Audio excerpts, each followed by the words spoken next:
والمرسلين وعلى آله وصحبه أجمعين. قال الله تعالى في كتابه الكريم وهو أصدق القائلين وبقوله يهتدي المهتدين.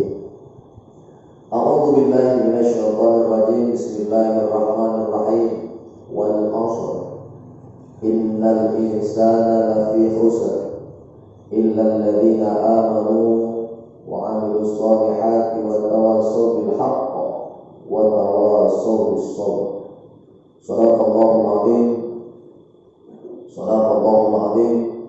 ثم صدق الله العظيم ونحن على ذلك من الشاهدين والشاكرين والحمد لله رب العالمين. Bersyukur kita kepada Allah dengan ucapan dan lafaz Alhamdulillahirabbil alamin. Selalu apapun dalam keadaan bahagia, dalam keadaan duka, maka sama lisan yang kita ucapkan adalah Alhamdulillahirabbil alamin. Terkadang orang ketika datang bahagia, datang keceriaan, dia baru berucap Alhamdulillah. Tetapi ketika yang tak sesuai datang samanya, maka dia pun tidak mau mengucapkan Alhamdulillah. Maka ciri orang beriman dalam keadaan senang, dalam keadaan sedih, dia tetap bisa mengucapkan Alhamdulillah Rabbil. Mudah-mudahan kita termasuk di antara.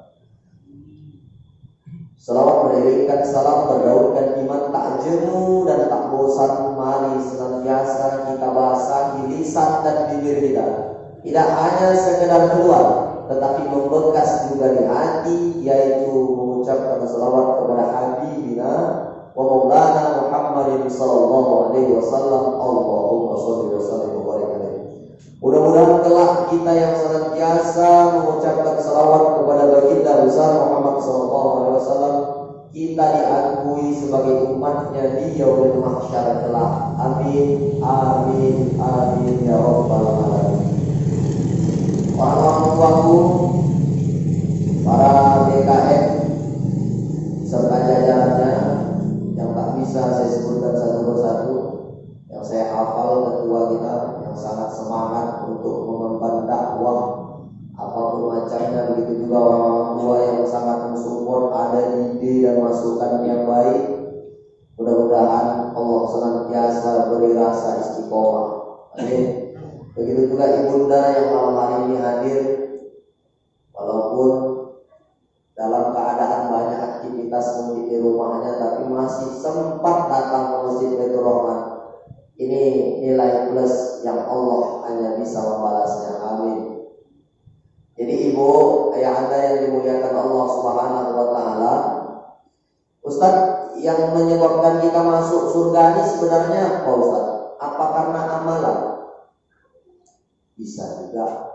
Tapi kalau kita bandingkan umur kita sekarang ini, ada yang di atas 50, ada yang di bawah, ataupun lebih dari itu.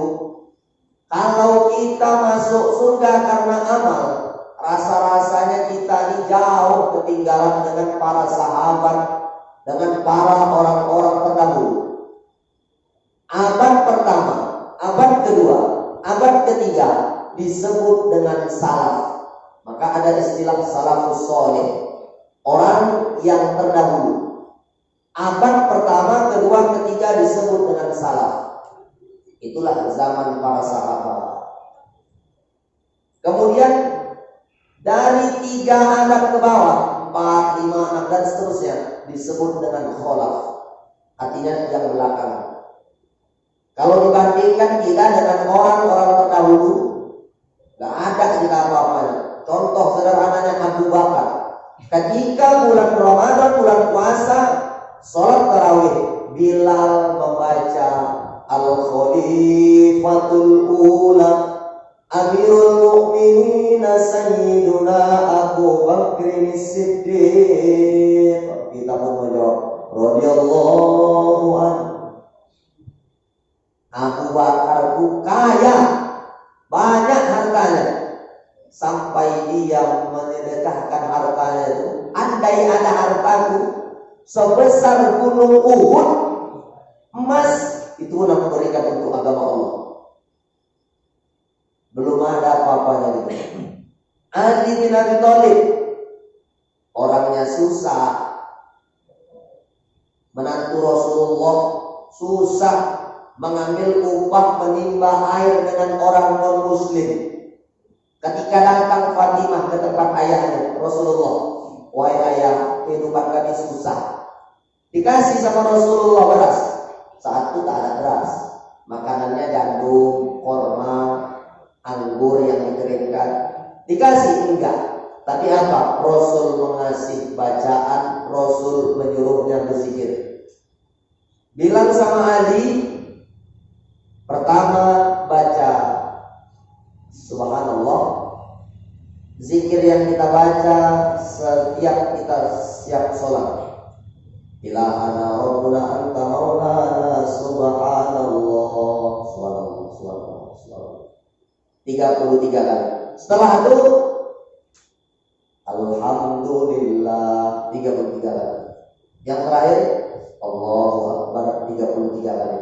Itulah yang dibawa Fatimah ke rumah. Artinya apa? Sesusah apapun kehidupan kita, sesulit apapun kehidupan kita, kembalikan, libatkan kepada Allah Subhanahu wa ta'ala. Maka sebenarnya kalau hari ini yang memasukkan kita ke dalam surga karena amal, gak akan bisa kita mengimbangi umat-umat terdahulu. Jadi Ustaz, apa yang menyebabkan kita masuk ke dalam surga? Ternyata ulama kita mengajarkan yang menyebabkan kita masuk ke dalam surga adalah ridho dari Allah Subhanahu wa ta'ala. Kalau amal berat, hidup kita susah. Sekaya-kaya apa orang sekarang itu belum ada apa-apanya beribadah dengan orang-orang terdahulu. Banyak kekayaannya sampai triliun, miliar uangnya tak berseri, tapi paling banter, paling kuat dia membangun masjid. Kalau orang-orang terdahulu sampai habis harta itu, baru dia puas untuk bersedekah di jalan agama Allah. Jadi yang menyebabkan kita masuk surga adalah ridho dari Allah. Maka itulah yang kita baca dalam surah Al-Baqarah. Wa ma umiru illa liya'budullaha mukhlishina lahuddin. Ada kata mukhlis. Apa itu mukhlis? Kalau secara bahasa arti ikhlas itu adalah murni. Arti ikhlas itu adalah antara misalnya ini air putih, ini air teh manis.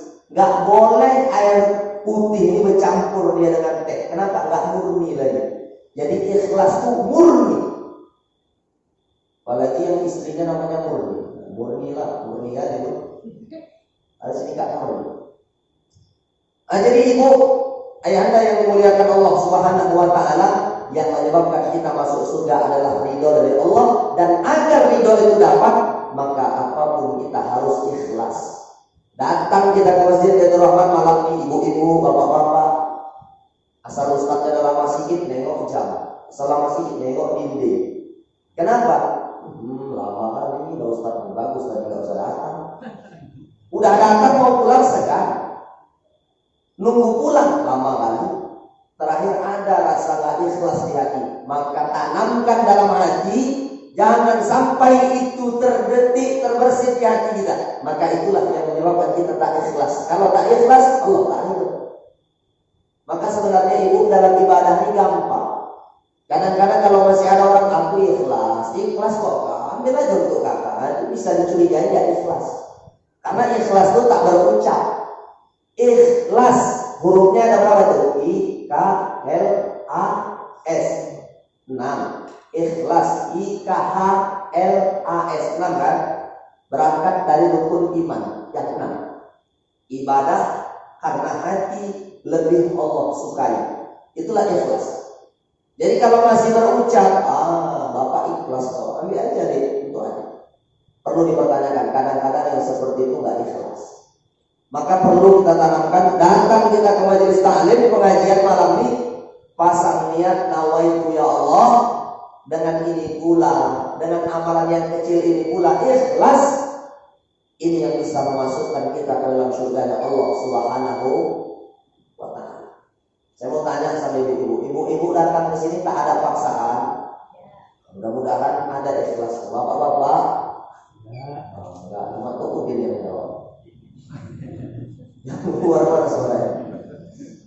Jadi mudah-mudahan dengan senantiasa kita datang mendengarkan pengajian, insya Allah itu semua menjadi ladang pahala untuk kita. Amin. Amin ya rabbal alamin. Kembali ke topik pembahasan kita pada 2 minggu yang lalu tentang zakat. Kenapa saya harus bahas zakat? Karena zakat adalah rukun Islam. Kalau rukun tak dikerjakan, maka tak sempurna Islam seseorang. Maka perlulah kita mengerti dan paham tentang zakat. Kemarin telah saya jelaskan masalah zakat fitri atau zakat fitrah atau zakat nafs. Itu yang dikeluarkan setiap bulan Ramadan. Kemudian saya ulang sedikit masalah zakat tanaman. Nah, ibu yang semalam tuh nanya tak datang pula dia malam ini. Ada ibu tahu kemana dia? Enggak datang. Rewang ya. Oh, rewang. Mesti kasih tahu lah sama ibu. Jadi zakat ibu, zakat tanaman. Tanaman ini kan banyak. Ada tanaman pokok, itulah yang kita makan sehari-hari. Kita tinggal di Asia. Umumnya orang Asia itu makannya nasi. Awal nasi itu dari padi, disemai jadilah bibit. Bibit itu ditanam. Setelah ditanam tumbuhlah yang namanya padi. Dan padi kalau dia berisi semakin merunduk. Maka orang-orang tua kita mengajarkan, nah pakai ilmu padi. Kenapa ya? Kita pun bertanya. Padi semakin berisi semakin tunduk. Tidak seperti air beriak. Tengok berguncang-guncang, rupanya tak dalam, tong kosong nyari bunyinya. Maka sebenarnya kalau orang berilmu dia diam saja, diam-diam menghancurkan. Tentu dia dong. Kalau bahasa orang kampung diam-diam mendolak. Hati. Maka ibunda, tanaman itu banyak. Ada tanaman sawit, ada tanaman bambu, ada tanaman buah pala, macam-macam yang menghasilkan daripada pundi-pundi rupiah. Apakah itu juga harus dizakatkan Ustaz? Apakah harus makanan pokok saja Ustaz, seperti gandum, padi, kemudian apa lagi makanan pokok, jagung misalnya, tidak ada padi, habis padi, rusak kena hama, tapi jagung ada bisa. Ini terjadi perbedaan pendapat. Umumnya pendapat Imam Hanafi meninggal pada tahun 150 Hijrah berpendapat apapun macam tanaman maka harus dikeluarkan zakatnya. Dan zakat tanaman ini tidak dia setahun sekali, tapi setiap kali panen. Asal keluar nisab minimal zakat. Nisab itu artinya minimal zakat, maka dikeluarkan. Begitu menurut pendapat Imam Hanafi. Paham Bu? Bu? Paham? Bapak-bapak paham? Saya ulangi sekali lagi. Menurut Imam Hanafi, kalau zakat tanaman apapun bentuknya, apapun macamnya, mau makanan pokok, mau enggak makanan pokok, sawit makanan pokok, enggak. Kalau sawit makanan pokok habis, orang enggak perlu makan di rumah, habis lodos dimakan macam makan kurma. Tapi tidak, menurut Imam Hanafi, begitu pun harus dikeluarkan setiap kali panen. Maka pertanyaan ibu yang semalam itu yang malam ini dia lewat, orang pesta, itu dia mengikut pendapat Imam Hanafi. Boleh melakukan itu Ustaz? Boleh. Cuma kita tengok-tengok juga kita tinggal di mana? Indonesia. Indonesia itu mazhabnya Syafi'i.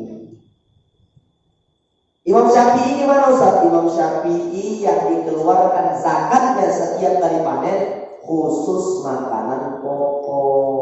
Lagi, Imam Syafi'i yang dikeluarkan setiap kali panen khusus makanan pokok. Makanan pokok di desa Bandar Tengah ini di dusun Pasar Baru apa Bu? Nasi. Nah, berarti menurut mazhab Syafi'i nasi itulah, padi itulah yang dikeluarkan setiap kali panen. Dalam setahun 2 sampai 3 musim. 3 musim itu artinya 3 kali panen. Umumnya 2 kali panen atau 2 musim. Maka setiap musim asal sudah masuk nisab atau minimal zakat dikeluarkan. Berapa Ustaz? 840 kilogram. Lagi mencapai beratnya 840 kilogram. 1 ton kurang sedikit. Kalau nggak sampai Ustaz, ya nggak wajib dikeluarkan. Itu kotor atau bersih Ustaz? Udah dipotong upah orang komben. Kalau sekarang udah pakai odong-odong, udah kalah tukang komben sekarang, tukang banting kalah, alat udah canggih. Masuk odong-odong, beras udah ada goninya sendiri masuk, tapi ya sebersih-bersihnya odong-odong masih bersih lagi lah, nama ciptaan Allah, lebih jago lagi, betul? Tapi tengah mati kalau tukang komben itu, betul? Makannya banyak, kalau nggak banyak nggak bertenaga, menyabit atau mengarik, habis itu ditumpuk dan ditumpuk tuh diangkat lagi dipikul sampai masuk untuk nanti melesernya. Nah, begitu pun masuk udah penuh nanti dipikul, melangsir. Itu belum lagi lumpurnya yang dalam. Ada kadang seatas lutut, begitulah cari duit, cari uang payah untuk anak untuk istri. Begitu kadang-kadang ada istri yang tak bersyukur, ya Allah, na'udzubillah. Suami peras keringat banting tulang cari nafkah untuk bini di rumah. Bininya di rumah asik megang handphone, tapi ibu-ibu sini nggak ada. Nggak ada baik-baik ibu-ibu sini ya Bu. Kadang-kadang jadi bapak-bapak ini bukan enak. Nampaknya aja kerjaannya kalau istri masak ya duduk sambil merokok di teras. Tapi sebenarnya bapak-bapak ini banyak berpikir untuk ibu-ibu di rumah, betul Pak? Tengoklah muka-muka bapak ini penuh masalah. Ya gimana coba? Kan sering saya bilang, kebanyakan angka penelitian menyatakan laki-laki cepat meninggal daripada perempuan. Kenapa? Tengok musim corona, kerjaan nggak ada, banyak yang di PHK. Ibu-ibu mana mau tahu? Ada undangan tetap ibu minta duit. Nggak kerja suami tetap ibu minta. Suami nggak enak badan, nggak bisa kemana-mana, duit pun nggak ada, tetap ibu minta. Bayangkan betapa pentingnya jadi laki-laki. Maka laki-laki tengok, banyak yang stroke meninggal. Tapi bapak-bapak suka serbalong nggak ada. Insya Allah udah dengar pengajian, kuat imannya. Rezeki datang dari Allah Ustaz. Ada makan sama-sama, nggak ada nikmati sama-sama. Betul Bang? Nah, betul aja lah, jadi cepat kemana ini. Jadi ibunda yang dimuliakan Allah Subhanahu wa Ta'ala, yang dimaksudkan oleh Imam Syafi'i adalah makanan pokok. Itu terjawab pertanyaan ibu di semalam. Jadi dia itu mungkin ada yang mengasih tahu ustaz-ustaz itu berpemahaman Imam Hanafi. Pilihlah, mau Imam Hanafi setiap tumbuhan, tanaman apapun itu dikeluarkan zakatnya setiap kali panen. Sawit, misalnya sebulan sekali panen, dapat 840. Dari potong semua, potong, ada untungnya, dapat minimal zakat 840. Keluarkan. Berapa itu Ustaz? 2,5%. Jadi caranya itu gimana Ustaz? Kalau misalnya 100 juta dikali, ya, kalau tanaman bukan 2,5%, 5%, ya. Jadi 100 juta dikali 5%. Berapa hasilnya? Enter kalkulator, keluar. Nah, itulah yang ibu harus keluarkan. Paham Pak? Hitungan harus ngasihnya kemana Ustaz? Terlebih ibu ngasihnya itu sama yang betul-betul fakir, yang betul-betul miskin. Duanya aja dulu ibu cari. Kalau udah terpenuhi nggak ada lagi yang miskin, nah boleh ibu cari cabang-cabang yang lain. Apa itu Ustaz? Termasuklah fisabilillah, orang yang bermusafir. Kemudian siapa lagi Ustaz? Fisabilillah, tadi Ibnu Sabil. Ibnu Sabil yang bermusafir. Fisabilillah adalah orang-orang yang berperang, khusus berperang untuk agama Allah, nggak dibayar, nanti ibu kasih. Ada lagi mu'allah, kasih. Tapi kalau yang dua ini belum terpenuhi, yang dua itu adalah, apalagi banyak janda di kampung kita, ada duda, kerja-kerja, udah tua, nggak ada istrinya, kasih. Jadi zakat itu bukan menunggu setahun kalau zakat tanaman, tidak, tapi setiap kali panen. Paham? Masuk kita ke zakat hewan ternak atau binatang. Jadi di sini Bu, kalau punya kerbau, punya sapi atau lembu, ada sapi ibu 30 ekor, kerbau ibu ada 30 ekor. Dari 30 ekor itu zakatnya cuma satu ya Bu. Satu yang harus ibu keluarkan usia 1 tahun. Ada anaknya lahir, usianya kurang lebih 1 tahun, ibu keluarkan. Kira-kira kalau dirupiahkan, anak sapi itu usia 1 tahun 5 juta. 5 juta itulah ibu keluarkan. Pertama untuk fakir, yang kedua untuk miskin. Nah, ini juga. Kalau udah nggak ada lagi orang miskin, baru boleh ibu bagikan ke cabang-cabang yang lain. Jadi bukan berarti sapi itu atau kerbau ibu potong, ibu kasih dagingnya, campurkan, enggak. Ibu rupiahkan agak-agaknya berapa? Pasaran di dusun Pasar Balok nih kerbau sama sapi 5 juta, 5 juta itulah ibu keluarkan. Jadi yang punya lembunya ini banyak, jangan mentang-mentang banyak, nggak ada zakatnya ada. Tapi jangan pakai akal-akal. Ini udah 29 ya, aku jual lah 2 lagi. Kena zakat lagi nih. Nah itu yang nggak boleh. Jangan pula begitu. Itu namanya mempermainkan hukum Allah. Biarlah dia bertambah. Tapi kalau memang sebelum masuknya memang ada keperluan lain, beda cerita. Misalnya anak kita perlu biaya, mau kuliah di Medan untuk menyambung cita-citanya, silahkan. Tapi kalau memang sengaja, ini udah 29 nih, udah bunting 1 lagi, ini beranak besok nih, nggak bisa nih zakat nanti, nah itu nggak boleh. Itu untuk sapi atau kerbau. Kalau 30 ekor, yang dikeluarkan adalah 1 ekor usia kurang lebih 1 tahun. Itu kalau 30 ekor. Bertambah lagi 10 ekor Ustaz, jadi 40 ekor. Sama yang dikeluarkan 1 ekor, tapi bertambah usianya. Kalau tadi yang dikeluarkan 1 tahun, ini bertambah jadi usia 2 tahun. Harganya kan sudah beda. Lembu 1 tahun sama lembu atau kerbau usia 2 tahun. Agak-agak kalau udah 2 tahun mungkin kurang lebih kita buatlah 8 atau 9 juta. Yang tadi usia 1 tahun 5 juta, udah usia 2 tahun 8 sampai 9 juta. Yang 9 juta atau 8 juta itu ibu keluarkan, bagikan kepada fakir atau miskin di kampung ibu tempat tinggal. Jangan pula ibu petentang-petenteng tinggal di dusun Pasar Balok, masih di Medan. Kasihlah orang dusun Pasar Balok. Lembu ibu makan di Medan atau di dusun Pasar Balok? Kotoran itu jatuh di pasar-pasar dusun Pasar Balok atau di Medan? Dusun Pasar Balok, kasihlah orang-orang di sekitar kita tempat tinggal. Jangan pula yang jauh-jauh. Kenapa? Kecuali memang kita tinggal di 2 tempat, di Medan dan di dusun Pasar Balok. Nah, pilih lebih banyak mana kira-kira? Lebih lama di Medan Ustaz, karena di Medan. Tapi kalau kira-kira banyak mengeluarkan, orang dapat kotorannya, dapat kencingnya, baunya di tempat kita dusun Pasar Balok, keluarkan di tempat kita tinggal. Paham? Sapi atau kerbau. Kalau 30 ekor dikeluarkan 1 usia 1 tahun. Kalau 40 ekor dia keluarkan sapi atau kerbau usia 2 tahun. Clear. Masuk ke kambing atau domba.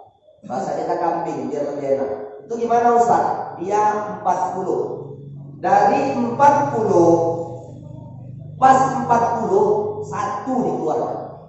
40 sampai 121 juga. 40 satu masih ada. 50 tetap satu. 60 tetap satu. Sampai 100 pun satu. 121. Tapi kalau sudah masuk dia 121, dah dua. Dah dua. Tahu ya? Jadi kalau sudah masuk 40, ibu keluarkan satu ekor. Yang dikeluarkan di mana Ustaz? Kurang lebih yang udah bandot. Kalau bahasa kita udah dewasa kambing itu, sudah bisa dibuat akikah, keluarkan. 40 sampai 120 ekor. Ada di dusun Pasar Wano di kambing orang sampai 120 ekor. Ada lah Ustaz. 40 aja tahiyat tidak Ustaz. Untuk ilmu. Jadi kalau kita berilmu paling tidak banyak kambing orang tuh bisa kita kasih tahu kambing bapak itu dengan zakat keluarkan. Bisa untuk menyelamatkan orang-orang yang tinggal di kampung kita. Dari 121 sampai 200 yang dikeluarkan 2. Setiap pertambahan 100, 200, 300 tambahnya 1. Jadi 202, 303. 404 sedikitnya itu untuk kambing. Jadi ibu, ayah anda yang dimuliakan Allah, gunanya untuk apa itu Ustaz? Supaya kita mengerti tentang zakat itu sendiri. Tapi kalau unta, ini untuk ilmu saja. Kita tinggal di Indonesia, unta itu paling ada di Indonesia di kebun binatang. Kalau tak di kebun binatang jarang orang melihara unta. Tapi dalam Al-Quran itu ada unta. Afala yanzuruna ilal ibili kaifa khuliqat. Dalam Al-Quran Allah mengatakan afala yanzuruna ilal ibili kaifa khuliqat. Apakah engkau manusia tidak menengok, tidak melihat bagaimana unta itu diciptakan? Ternyata Bu, kalau kita teliti unta itu diciptakan kakinya panjang ke bawah, jangkung ke atas. Ternyata Allah modifikasi unta itu sesuai dengan tempatnya. Gurun pasir, kalau sudah angin berhembus, pasir itu kadang-kadang kena orang yang sedang berjalan. Tapi dengan unta yang tinggi, pasir itu hanya kena kaki unta. Kalau unta itu pendek, asal berjalan kelilipan unta. Tak sampai-sampai Rasulullah dan para sahabat karena transportasi dulu unta. Hebat gak? Hebat, luar biasa. Bagi kita yang mau menengok, itulah kata Allah, afala yanzuruna ilal ibili kaifa khuliqat. Apakah kamu, kata Allah, tidak menengok bagaimana unta itu diciptakan? Dan mata unta itu, ibu, bisa dia menghadapi abu itu tak kedip, artinya tak mempan sama dia. Dengan ada bulu mata itu yang siap siaga, kalau ada abu otomatis dia menutup. Hebat, luar biasa. Dan unta tahan dia tak minum berbulan-bulan. Belum ada orang sanggup berjalan di terik panas gak minum berbulan-bulan, tapi unta udah bisa. Cukup dia minum sebentar saja, dan minum itu sanggup dia tak minum untuk berbulan-bulan. Disimpan di mana? Itulah ada punuk unta di atas. Luar biasa ciptaan Allah. Kalau manusia belum ada bisa buat ini.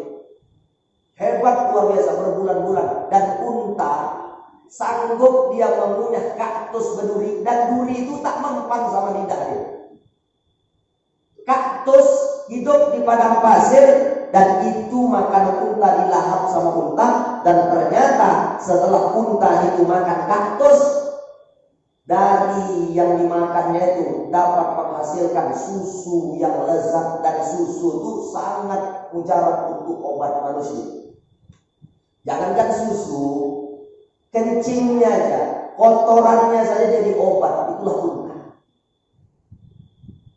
Tapi banyak hari ini orang yang gak mau menengok bagaimana unta itu diciptakan.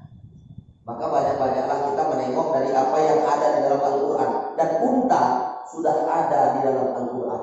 5 ekor unta yang kita keluarkan cuma 1 ekor unta. Usia 1 sampai 2 tahun.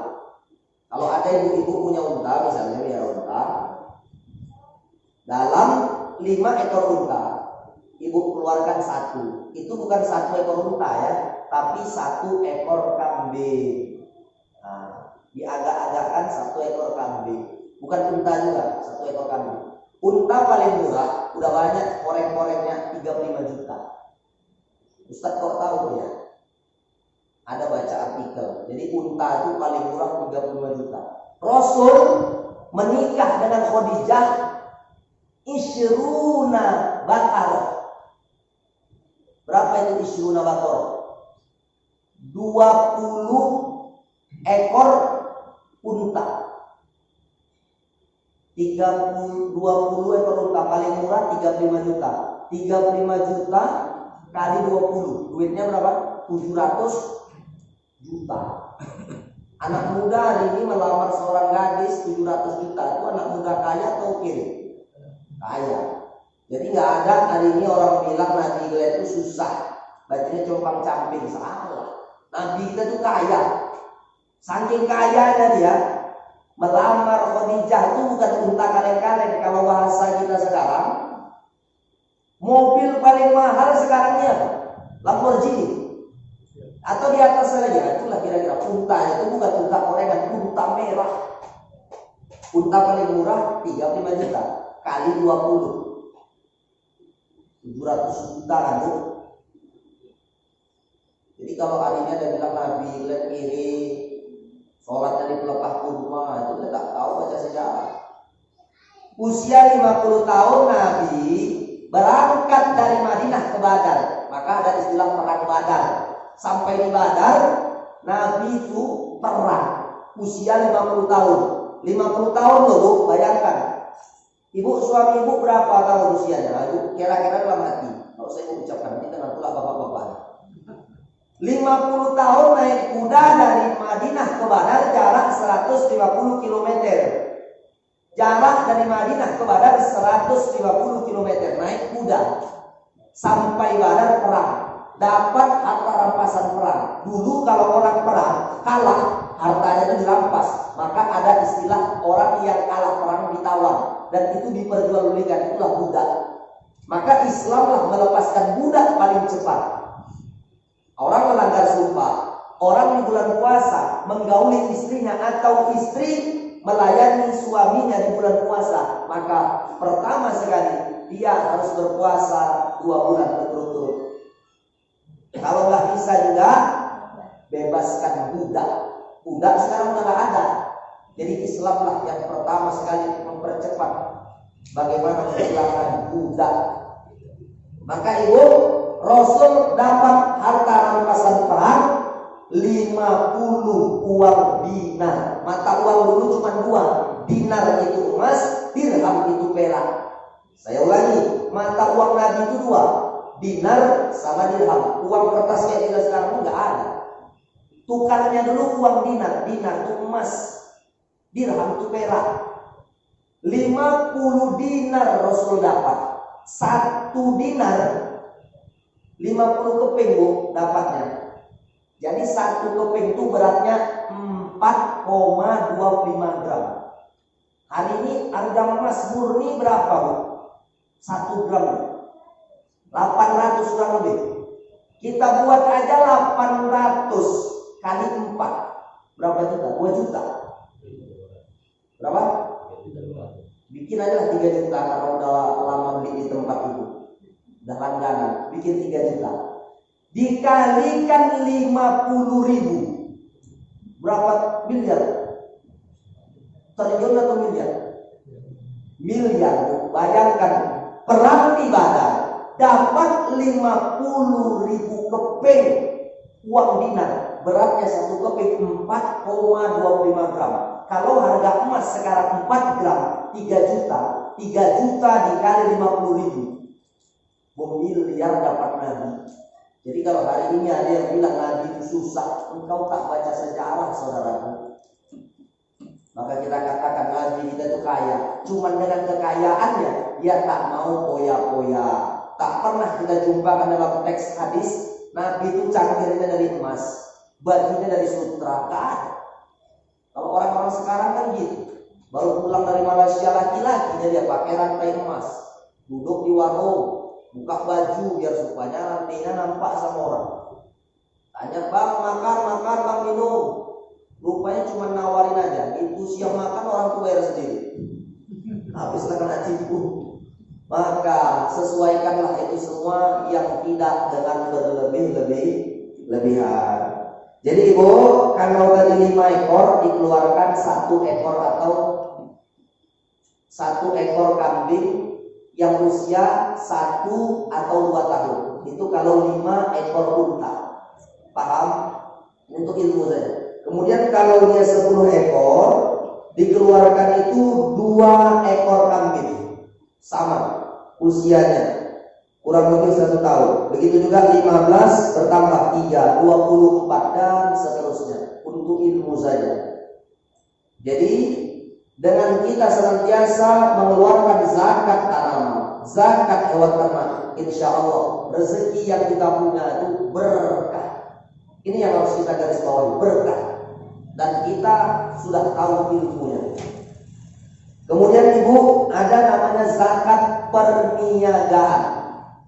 Sesuai dengan namanya perniagaan, itu adalah jual beli, transaksi. Apapun macamnya, online mau tak online langsung, berarti kalau sudah dia minimal zakat atau nisab zakat sudah masuk, berapa Ustaz? 85 gram emas murni. Kalau dirupiahkan kurang lebih 100 juta. Misal 85 gram emas itu kalau dijualkan duitnya dapat 100 juta, yang ibu keluarkan cuma 2,5 juta. Itu zakat perniagaan. Clear. Masuk ke zakat hasil tambang. Jadi tambang itu ada tambang emas, ada tambang perak. Kembali kita ke 2 minggu yang lalu. Zakat emas sama dia 85 gram yang dikeluarkan 2,5%. Zakat perak 672 yang dikeluarkan sama 2,5%. Paham? Waktu kita udah berjalan, udah lewat berapa menit? Tahan ibu. Tadi saya mulai jam 8:30. Nah, ini udah jam 9:15. Karena bapak-bapak ini banyak yang kegiatan Pak. Jadi saya padakan dulu, saya sambung lagi biar clear malam ini. Zakat hasil tambang perak dan emas dan dikeluarkan sama nisabnya. Kalau dia emas 85 gram yang dikeluarkan 2,5%. Kalau dia perak 672 gram perak murni yang dikeluarkan sama 2,5%. Jadi kalau ibu punya usaha tambang emas atau tambang perak, yang mencari apapun itu, kalau mencapai 85 gram emas keluarkan 2,5%. Kalau perak 672 gram dikeluarkan 2,5%. Nah, lewat clear. Masuk ke zakat profesi. Anak ibu ada Polri, anak bapak ada TNI. Kalau mengeluarkan zakat profesi sebulan sekali, setiap gajian, yang dikeluarkan ikut nisab perak, ikut zakat perak. Perak dikeluarkan berapa Ustaz? 672 gram. Perak itu murahnya, tak semahal emas. Jadi kalau anak ibu TNI, anak ibu Polri, ASN ataupun apa profesinya, yang penting ada penghasilannya per bulan. Kalau dikeluarkan tiap bulan, ibu mengikut zakat perak 672 gram. Misalnya gaji anak ibu kalau dikeluarkan setara jumlahnya dengan 672 gram perak. Anak ibu harus wajib mengeluarkan 2,5% dari gaji ataupun tunjangan anak ibu itu sendiri. Kalau mengeluarkannya setiap bulan. Ustaz, aku nggak mau repot-repot Ustaz, setiap tahun ikut ke zakat emas. Berapa itu Ustaz? 85 gram emas murni yang dikeluarkan selama 2,5%. Clear? Paham? Masuk ke yang terakhir, zakat rikas. Apa itu zakat rikas Ustaz? Zakat barang temuan, barang yang berharga. Contoh, ibu ke hutan lagi mencangkul, rupanya tercangkul ibu peti udah lama sekali, rupanya ibu buka emas dalamnya sendiri. Emas, bapak-bapak lah misalnya lagi ngelaut nih, rupanya lagi pas mukat tuh terikut pula ada dalamnya peti, dibuka mutiara emas banyak. Kalau di total-totalkan, kalau didirikan channel bisa berenang kita dalam semuanya. Banyak, saking banyak itu. Tapi ingat, itu pun ada zakatnya. Berapa Ustaz? 20%. Kalau dia 1 juta, yang dikeluarkan 200.000. Kalau 1 miliar, dikeluarkan 200 juta. Itu zakatnya. Jadi caranya gampang. Kalau harta temuan itu berharga, misalnya duit 1 koper, ada 100 juta, yang ibu harus keluarkan itu berapa? 20%. Berapa? 20 juta. 20 juta itu harus ibu keluarkan. Itu tadi sama fakir, sama miskin. Jadi jangan berarti dapat barang berharga itu cuman ibu saja, nggak boleh dibagi. Dapat emas ibu, emas London beratnya 10 gram, itu harus ada zakatnya. Kalau ibu belikan kira-kira dapat 2 juta, dari 2 juta itu dikeluarkan dia 20%, 400.000. Jadi ada zakatnya. Ngasihnya kemana Ustaz? Sama orang-orang yang miskin dan fakir di kampung kita. Clear? Dah, dari zakat fitrah, kemudian zakat tanaman, zakat hewan, zakat rikas, zakat perak, zakat emas, zakat hewan ternak, zakat profesi, zakat perniagaan. Kalau ada yang kurang paham, yang kurang jelas, yang di luar ataupun yang di dalam, boleh ditanyakan. Ataupun ada kertas yang dikasih sama ketua kita, boleh juga dibawa ke sini. Insya Allah kita akan jawab.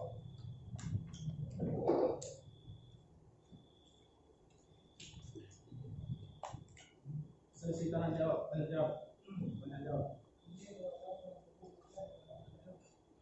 Paham diam. Yang paham tanya. Oke.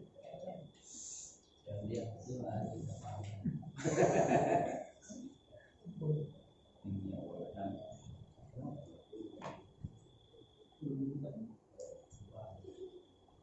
Kalau ini yang daerah sana ya. Daerah maksudnya ke apalah?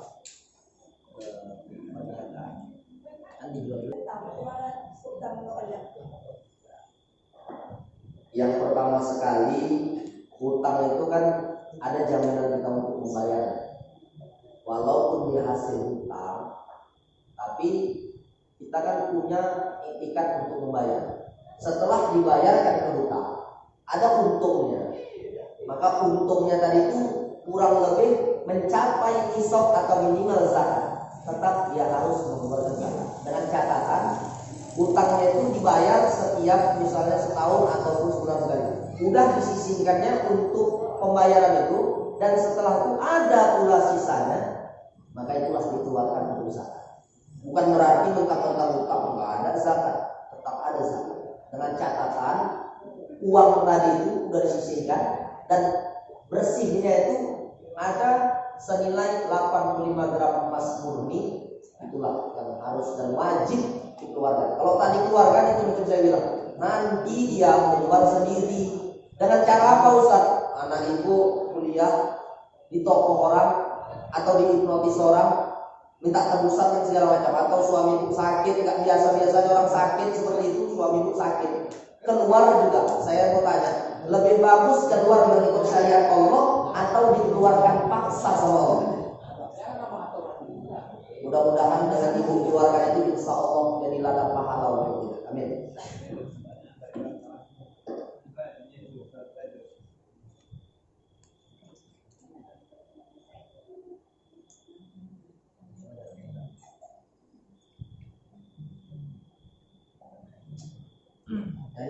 pertanyaan dari saudara-saudara kita nih.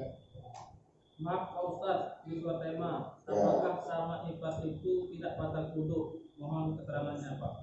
Ipar itu adalah orang lain. Karena di dalam Islam, kalau kita laki-laki mau menikah sama kakaknya, dia punya adiknya juga perempuan, kita nggak boleh ngambil kakaknya dapat juga adiknya. Artinya beli satu gratis satu, nggak boleh. Jadi dia itu orang lain, dan ipar itu ibarat orang lain. Ya tetap kita harus jaga aurat, jaga pandangan. Tapi kalau kakaknya masih hidup, ya kita nggak bisa miliki dia. Tapi seandainya kakaknya meninggal, misalnya lagi musim corona, kakaknya itu demam tinggi, datang pula virus corona. Sebenarnya corona ini Pak, gini loh, Bapak punya sakit paru-paru, datang virus corona. Nah, corona itu menyerang sakit Bapak yang udah akut, ada di diri Bapak, itu udah diserang. Ada orang demam aja, pas pula badan dia ini imunnya lemah, datang corona. Nah, karena demam itu dia bisa meninggal. Ada yang karena batuk-batuk, datang corona, batuknya itu membuat dia makin parah, ibunya tak mampu melawannya, meninggal. Meninggal pula kakak dia tadi itu, meninggal pagi, dikebumikan siang, habis maghrib bapak itu menikah sama adiknya, sah. Tapi itu bapak-bapak nggak ada akhlak. Belum lagi kering kuburannya udah mau nikah aja deh. Tapi bapak-bapak sini nggak ada. Jadi tetap yang nanya tadi ini, kalau ipar dia adalah orang lain dan engkau tak boleh menengok auratnya. Paham? Oke. Baik. Cuma satu aja. Ada lagi yang nanya. Ya kalau sudah dia orang lain, wudhunya batal.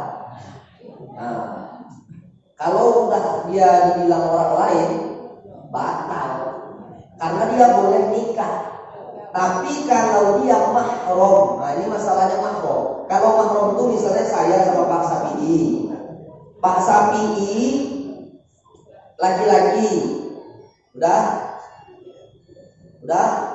Pak Sapi ini sama saya ini, di tengah kami ini ada perempuan. Kami ini bertiga nih mahram.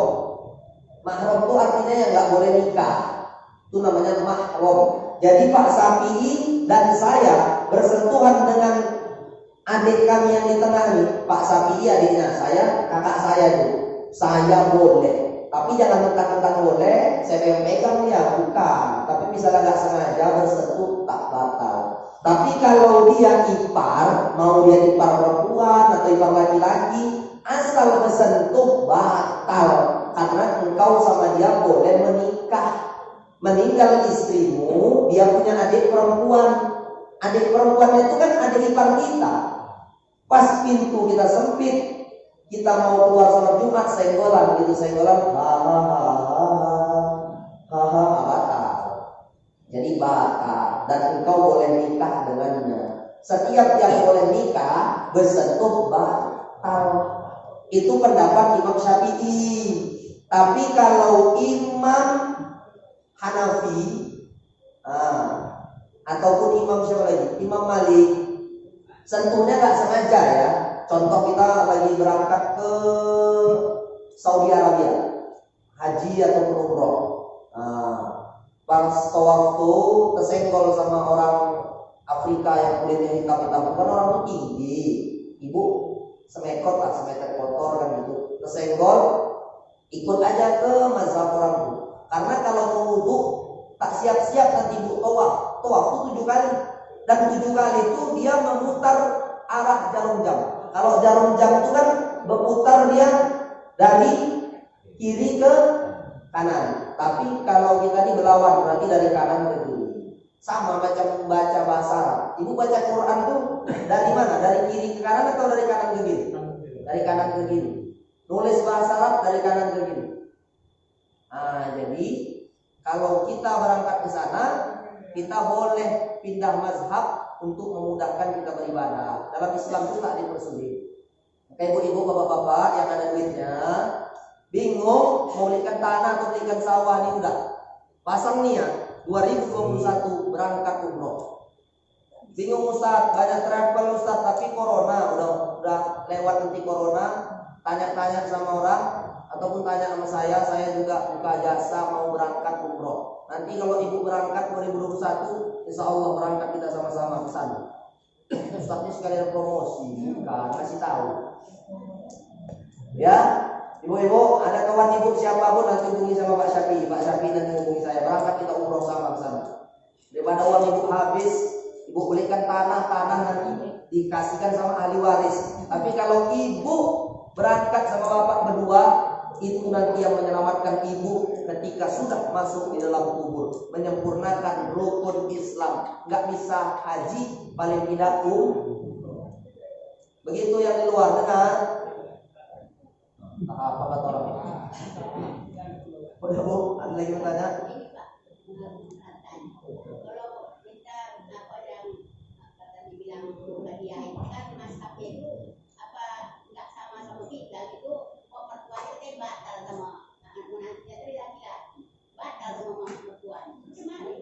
Saya mau bilang sama ibu, mertua sampai kapanpun gak bisa kita nikahi.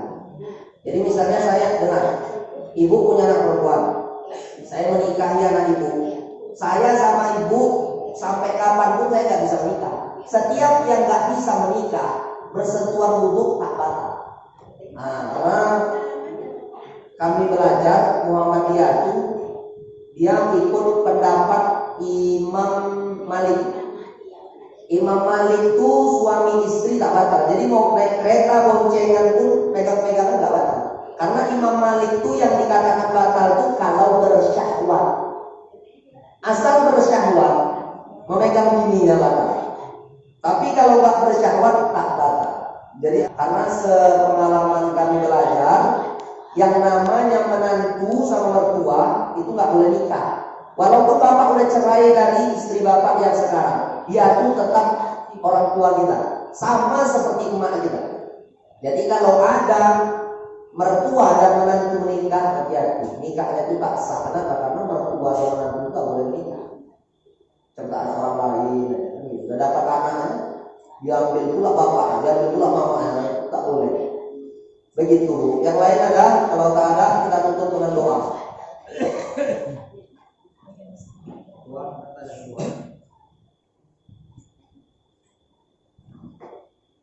Ada lagi Bapak Ibu pertanyaannya ditunggu. Pak Wakil, di mana ini? Nah, satu kita ada.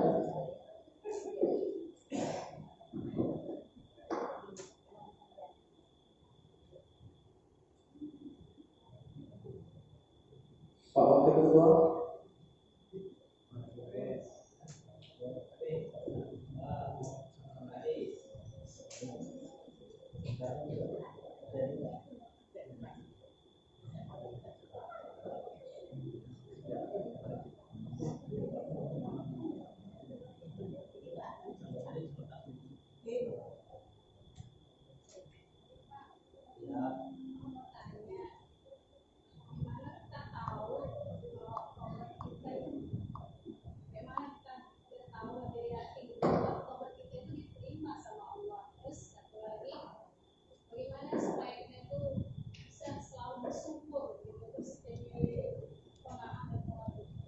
Ya, pertama sekali tahu bahwa kita diterima sama Allah. Yang paling tahu itu tidak lain adalah Allah. Yang kedua, kita tuh tahu dari mana? Keyakinan iman kita sendiri. Al-imanu yazidu wa yanqus. Iman itu kadang naik, bertambah. Yanqus, turun. Artinya lemah. Maka di saat iman itu naik, di saat iman itu kuat, maka kita bisa menjawab kita saja, jangan pecah di mulut. Artinya sampai kita berucap, aku semalam pula gaya, tapi aku sudah bertobat dan Allah sudah mengampunkan taubatku macam ini. Dari mana kau tahu? Aku yakin. Nah, jangan sampai pecah di mulut, tapi cukuplah kita yang membahasakan itu. Dan salah satu tanda taubat itu diterima oleh Allah, senantiasa hati kita itu tenang. Kalau bahasa kita, orang-orang tua kita dulu bilang, Nggak ada kepikiran apa-apa, nggak ada beban yang berat. Tak ubah, maaf. Kalau nggak karena itu tak mau saya ceritakan. Ibu bapak masuk ke dalam jamban, masuk ke dalam toilet, masuk ke dalam WC. Saat ibu buang air besar, udah ibu selesai, ibu siram bersih-bersih. Pernah ibu sampai ke kamar ke ruang tamu nyesal kali nggak aku buang tadi itu? Tak pernah kan? Agaknya seperti itulah, tenang, rileks, nggak ada masalah, tapi dalam kebaikan ya, bukan dalam keburukan. Ini dia pakai sabu tenang gitu, itu salah. Tapi tanda taubat kita itu diterima oleh Allah, kita itu tenang, maka salah satunya agar ketenangan itu datang, Allah mengajarkan, ala bizikrillah tatmainnul qulub. Banyaklah kalian mengingatku maka hati kalian akan tenang. Satu. Yang kedua, bagaimana kita bisa bersyukur kepada Allah. Kalau kita bisa bersyukur, paling tidak senantiasa kita meminta doa kepada Allah Subhanahu wa taala. Bagaimana doanya terserah. Sebaik-baik doa bahasa Arab, karena Al-Qur'an itu pakai bahasa Arab. Yang kedua, kalau ada dalam Al-Qur'an, ambil doa dalam Al-Qur'an. An ashkura nikmataka allati an'amta 'alayya. Doa nabi-nabi terdahulu bagaimana agar rasa syukur Tuhan. Nabi pun minta biar bisa syukur. Bukan kita saja Nabi. Nabi itu tingkat keimanan itu beda dengan kita. Tapi dia minta berdoa bersyukur. Kemudian biar supaya syukur itu ada, kalau tak ada di dalam Al-Quran, doa dalam hadis. Nggak ada juga dalam hadis doa yang kita ngerti dan paham. Doa sama Allah, insya Allah berdoa dengan yang kita mengerti, berdoa dengan bahasa yang kita paham akan dikabulkan oleh Allah. Ustaz, aku orang Banjar doa pakai bahasa Banjar boleh? Ulun sayang bana sama gitu-gitulah bahasanya. Sama ikan apa terserah. Orang Batak alat sulina hita-hita suka hati lah. Orang Jawa tidur kabari seberapa dengar begini suka hati. Insya Allah akan dikabulkan oleh Allah. Senantiasa tanamkan rasa ingin senantiasa bersyukuri nikmat Allah Subhanahu wa taala. Agar qanaah, agar sabar, agar ada syukur. Kunci paling pertama adalah beri suami uang, beri suami apapun itu, tetap ucapkan tadi alhamdulillah. Apalagi ada suaminya nih. Kalau dikasih banyak alhamdulillah, kasih sedikit alhamdulillah. Ini kadang-kadang nangis bukan main kalau udah lebaran, minta maaf. Suaminya pun baru pulang sholat Idul Fitri pun ditubruknya, masih pakai sarung, bang minta maaf bang, katanya ya gue maafkan deh. 3 hari dikasih uang belanja cuma 40.000 monyong, bibir diikat karet pun bisa, merepet 4 halaman, nah itu yang tak boleh. Tapi kalau itu sudah kita amalkan, insya Allah kita akan punya rasa syukur. Orang kalau sudah punya rasa syukur, rumah gubuk, rumah kecil, lapang. Tapi belum tentu orang yang rumahnya lapang, selapang lapangan bola, belum tentu dia tuh bisa hatinya itu juga lapang. Kadang-kadang kita temui orang kaya gantung diri, minum alkohol, mati di dalam mobil. Kenapa? Rasa syukur gak ada. Pengen beli pesawat, pengen beli kapal feri, pengen beli semuanya. Semua dunia ini bisa masuk di dalam hati manusia. Tak percaya? Kalau orang tak punya rasa syukur, pengen punya istri 1, pengen istri 2. Istri kurang cantik, pengen yang begini. Ini kurang tinggi lagi, pengen yang begini. Tak ada rasa syukur. Tapi kalau orang punya rasa syukur, istri yang 1 itu dicantikkannya, mau istrinya glowing, ya dibelikannya lah MS Glow, dibelikannya lah skincare.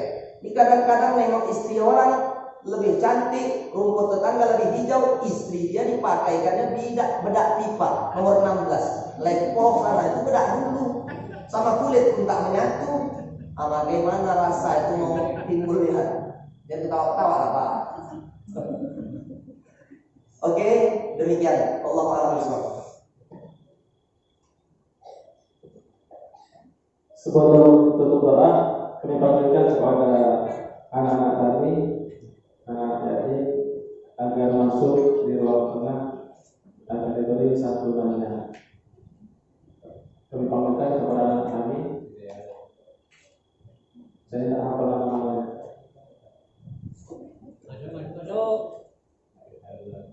masing-masing dulu. Ya, baris aja, baris berdiri.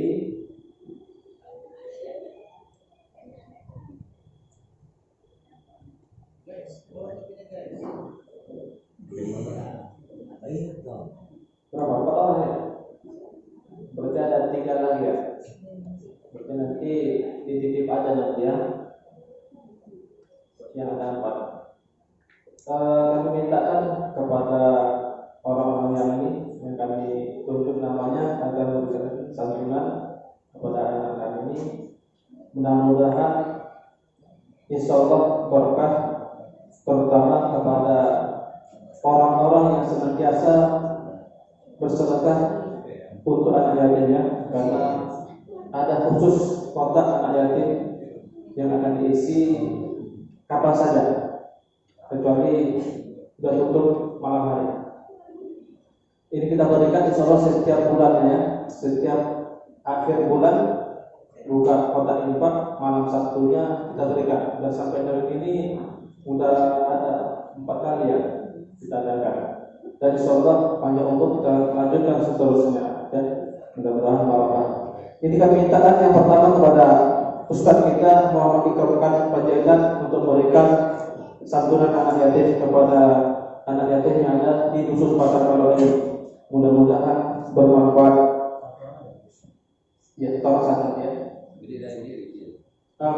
Untuk anak kami untuk berdiri dan nanti bersalam sama Ustaz.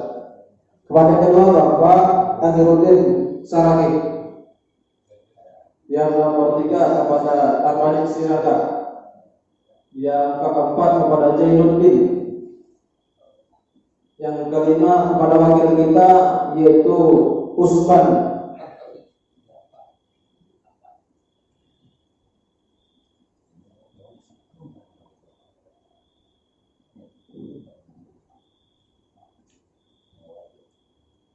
Berarti ada 3 lagi ya yang tidak datang.